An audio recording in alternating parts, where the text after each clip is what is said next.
आज हम देखने वाले हैं एक अधूरी सी कहानी जो हर रोज थोड़ा आगे बढ़ेगी। सुबह थोड़ी अलग थी, अलार्म वही बजा, वक्त भी वही था, पर लड़के के उठने का तरीका थोड़ा बदला हुआ सा था।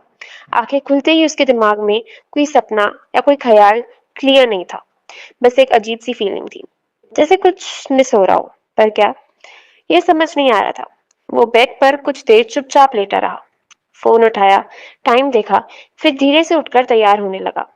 आज उसने कपड़ों पर ज्यादा ध्यान नहीं दिया, पर फिर भी जब शीशे के सामने खड़ा हुआ तो खुद को थोड़ा ज्यादा ठीक लगने की कोशिश करता हुआ पकड़ा गया। उसने खुद पर हल्की सी हंसी की, पागल हो गया हूं क्या, और घर से निकल पड़ा। गलियां वही थी, सुबह की हवा वही थी, दुकान खुल रही थी, दूध वाले की साइकिल गुजरी, मंदिर के घंटे की हल्की सी आवाज आई। सब कुछ बिल्कुल रोज जैसे ही था, पर लड़के के चलने की स्पीड थोड़ी तेज थी, जैसे वो कहीं पहुंचना चाहता हो, या शायद किसी से पहले। बस स्टॉप से दूर देखते ही उसकी नजर अपने आप उस बेंच पर चली गई जहाँ पिछले दिन वो बैठी थी। आज वो बेंच खाली थी। उसे सोचा शायद थोड़ी देर में आ जाए। ये सोच बिल्कुल प्लानिंग वाली नहीं थी, बस अपने आप आ गई। वो बस स्टॉप पर खड़ा हो गया, फोन पॉकेट में ही रहा, आंखें बार बार रोड की तरफ जा रही थी, फिर आसपास के लोगों पर, फिर वापस उसी रोड पर। एक लड़की आई, पर वो नहीं थी। दो लोग हंसे, पर उसकी हंसी हंसी जैसी नहीं थी। एक बस आई, पर उस रूट की नहीं थी। वक्त धीरे धीरे आगे बढ़ रहा था, और लड़के को पहली बार महसूस हुआ था कि इंतजार सिर्फ किसी के आने का नहीं होता। कभी कभी इंतजार बस एक आदत बन जाता है, बिना वजह के।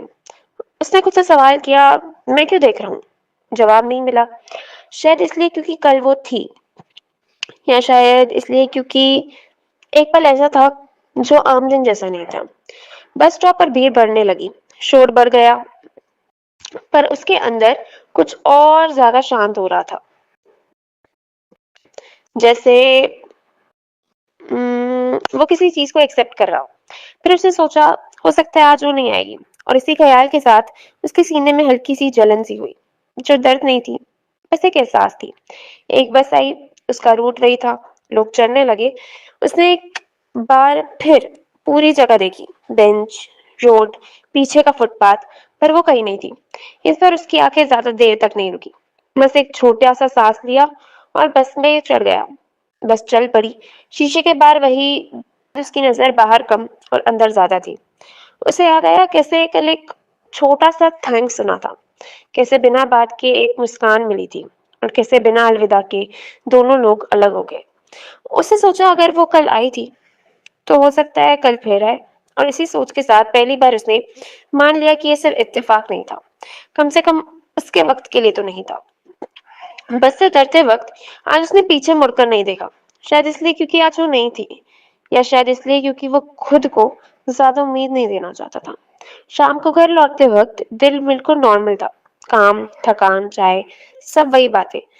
फिर रात को सोने से पहले जब लाइट्स बंद हो गई और कमरा शांत सा हो गया, तो उसके दिमाग में एक ही चेहरा आया, बिना किसी नाम के। उसने सोचा, आंखें बंद करते हुए, कि कल अगर वो फिर मिली तो, और बिना जवाब के ही नींद आ गई। उसे नहीं पता था कि इंतजार अब सिर्फ बस का नहीं रहा। कल जो होगा वो शायद इस कहानी का पहला मोड़ होगा।